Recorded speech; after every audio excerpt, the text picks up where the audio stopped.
big Oh bucks. shit! Hulu cut the Alexa what? Hulu cut out the Alexa Bliss match. Oh, Really? That's terrible. Oh wow. That's why I said that was a good Yeah, match. yo, you need to get YouTube TV. Shout out to Shout out to YouTube TV. YouTube TV. It's We're a big sponsor. sponsors of those these days. And Red Zone. Shout outs to Red Zone. Word. But speaking of the big bucks, man, do you think there's a big payday coming soon to these new superstars and their new homes? Because we've been through it. That's it. It's wrapped up. The 2020 draft is over. And now we have to look and analyze. Whoa. Wait a minute. Analyze the results. It's a slippery little tongue. So, I guess we all have our own. We have our. We did our homework and we have our research in front of us. We have the list of the results, guys. Don't we not? Of course. In front of us. I memorized it. Yeah, sure. Who do we feel won this game? Why is Hornswoggle on my list? What? Who that what? Say that shit again.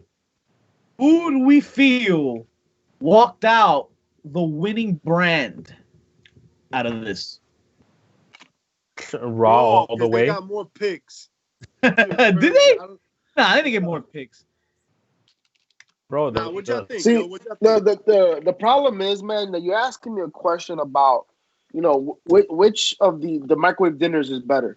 Like I said it before, and I'll say it again, folks. If it didn't work on Raw and you do the same shit, it's not going to work on SmackDown. I don't think that's the case this time around. You don't think so? Look, check this out. When they broke up all the tag teams, you don't think so? For real, what's that about, bro? I think that's a good thing. Okay. They broke down something that didn't exist or was terrible to begin with. So when you can't run a tag division, what do? You break these motherfuckers apart and you break the whole damn thing and start from scratch. So you blow it up. Yeah, but what I am intrigued is these new main event players we'll be seeing. JP, you said last week SmackDown has a more classic feel to it, more sporty feel, kind of like Thursday Night Football. I said no such thing. And I said Sunday football. Sunday Night Football. Sorry, big difference. But I think now with the addition of Seth Rollins, the return of Roman Reigns, you got guys like Aleister Black, Big E is gonna stay on SmackDown. These are guys that can be involved in the main event picture going forward for SmackDown, and I would love to see them pair up here. I'd love to see another rematch between Seth now and Reigns, but I guess that will probably come down a little later. I think Seth has to. Yeah, Seth needs to run this Messiah role a little bit. Yeah, and remember, he needs to retool, right? That's the exciting part about Seth moving down. He needs to retool, even though Buddy's there too. But so fresh blood will come up, especially because if he goes up against Roman at any point in time, remember Roman, the bloodline is happening. I'm telling you. That's going to be the consequence. Daniel Bryan's on SmackDown. Daniel Bryan is coming back. Yeah. He's coming back this week. Is it this week? This week he's coming Rollins, back. Dominic promo, bro. That takes a chunk of the win for me now. That you reminded me of that. So awesome. So we can't continue that, right? That Rollins goes to SmackDown, and the major players there are gonna be who? All right, so you said Roman Reigns. Okay. Roman Reigns. You got Big E. I'm expecting big things from Big E. That'll be fun, right? That'll be a program. I have a feeling, right? Lars Sullivan is gonna be the big guy there. Man, I really hope not, man. But I no, Lars Sullivan is on Raw. Yo, this motherfucker came back. Well, did he get dropped? Already in trouble. He did. Yeah, he was trying to. He was sliding in the DMs, bro. Already. But at least he wasn't trying to pull a dream. You know what I mean? Yo. It's just that they're married. Like you don't do that. Yeah, man. Leave the wives alone, bro. He's the wives alone. He's all wrong right now. He's all wrong. Yeah, man. Street Profits to SmackDown. I like that. So interesting you say that. 4 tag teams go to SmackDown. All right. That's Street Profits, Shinsuke, and Cesaro. That's Rey Mysterio and Dominic. They've got to be a tag team because the only other tag team is Ziggler and Rude. All right. And then on Raw, you got New Day. All right. Yeah. You got Miz and Morrison and Retribution, you can say. You got Sheamus. And shout outs to Elite because he just put this down. If Drew McIntyre wins that Hell in a Cell, hell yeah, I think he fights Sheamus. That's a good way to bring in Sheamus into Raw and get him something to do real quick. Yeah, Sheamus that's a good McIntyre, that's a banger. It's a house fight, right? It's what you want to see. The 2 big guys going at it. Similar to what we see. I mean, I don't think it's gonna be what we saw in Keith Lee, Braun Strowman, but it's a house fight. These are 2 big men that can go. And Sheamus can go. He just hasn't had anything interesting to go by, but he can go in the ring. Just take a look at Raw real quick in terms of like bodies, because you just said house fight, right? Check this out. We got Braun Strowman. I say what you will about Bray Wyatt, but he's a big boy too. Of course. McIntyre, who's a big boy. Elias is King pretty Corbin. big, although I wouldn't call him a big boy necessarily. But you got Sheamus, who's a big boy. Titus O'Neil's a pretty big guy. Tucker is a big guy. Like that's a King lot Corbin. of meat. You got Dabba-Kato. King Corbin. Yes. Oh, and Dabba-Kato. Thank you. And Dabba-Kato. I forgot about Dabba-Kato. Yeah, so size. And you got Bobby Lashley. They got a lot of size. Oh, and Bobby. Oh, yeah, because Hurt Business is on Raw. On Raw. Mm-hmm. So there's a lot of big dudes on Raw. And the SmackDown, like who does SmackDown have? Oh, they've got Sullivan. They've got Corbin. Not Corbin. Big E. Corbin's a big guy. They got Roman. All right. Lars Kevin Sullivan. Owens, you call him a big guy? No. Corbin. Kevin Owens, yeah. Corbin's a big guy. Corbin? Who?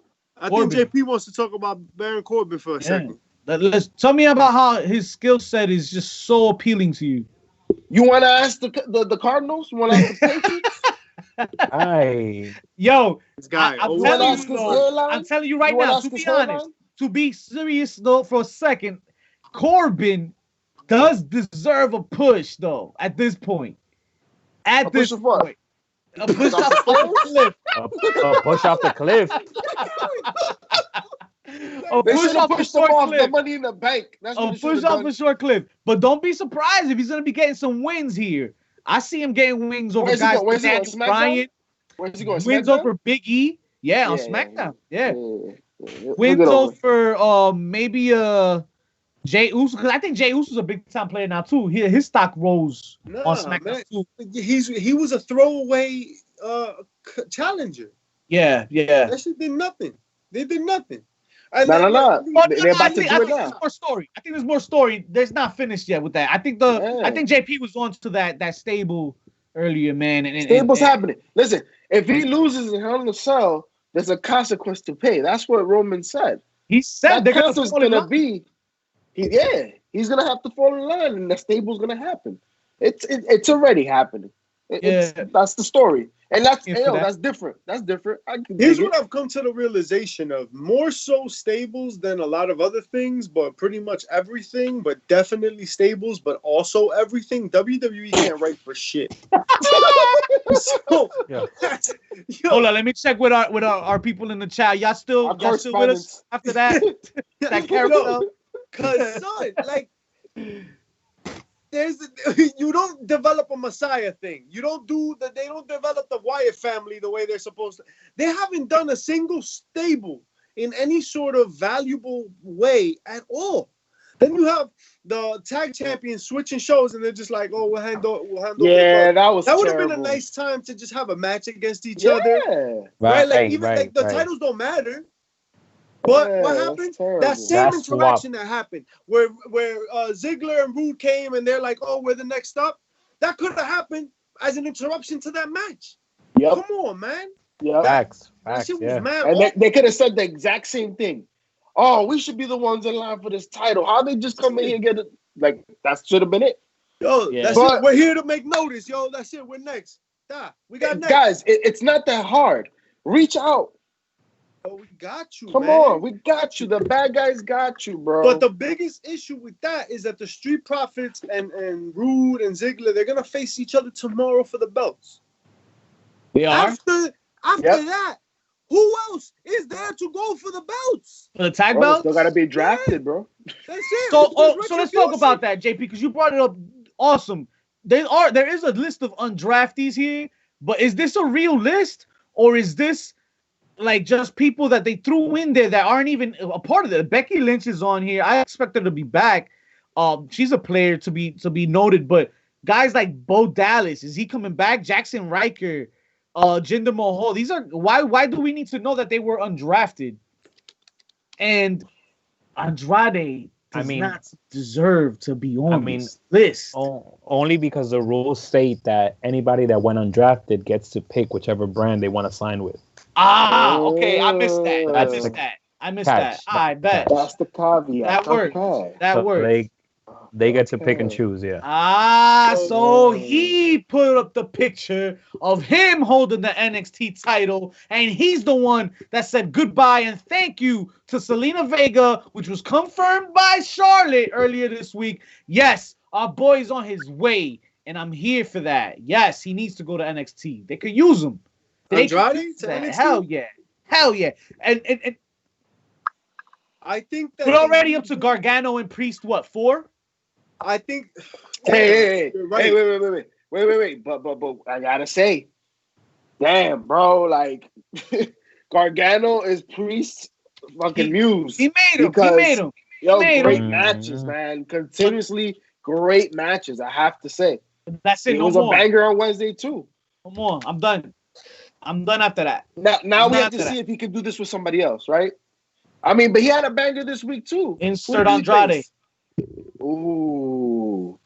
He fought this guy with the jeans. ¿Cómo que se llama? Tigre.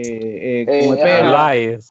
Y cabello, y tiene ojos, y tenis, vaina. Okay, good. Yeah, all right, good. Dipset. I was excited to see Elias. Yeah, Elias. That was definitely exciting. Looking jacked as hell. Roman Reigns versus Lars Sullivan. Oh my God, I would turn off the TV. Unless I'm guaranteed that Roman's gonna beat him down, like I don't want to watch that. Yo, I don't want to see Lars Sullivan, yo. That's it. I don't. Snitsky, vete pa' allá. It's even worse when Little Villain is like, "Oh, sorry, Lars is back," and I'm like, "Nah, fam, nah, he's not back." Unsee that real quick. Yes, Dexter Loomis. Thank you. Dexter Loomis. Yeah, and they had a banger. They had a banger, bro. NXT, they had a banger. So NXT has been really interesting in that it's been very uninteresting. What? The wrestling's been very good, but it has not kept my attention for shit.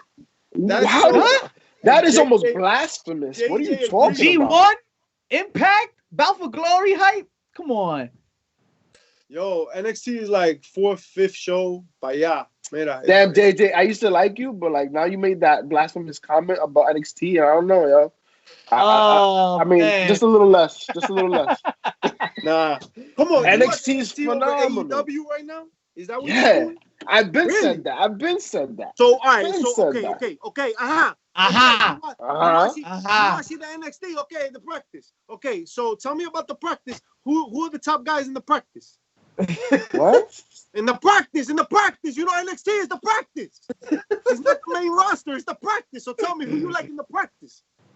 Who I like in the practice? It's his minor league. We can't forget that NXT is Mischief's AAA still, or at one point was developmental. NXT is the practice, and then it's a damn shame.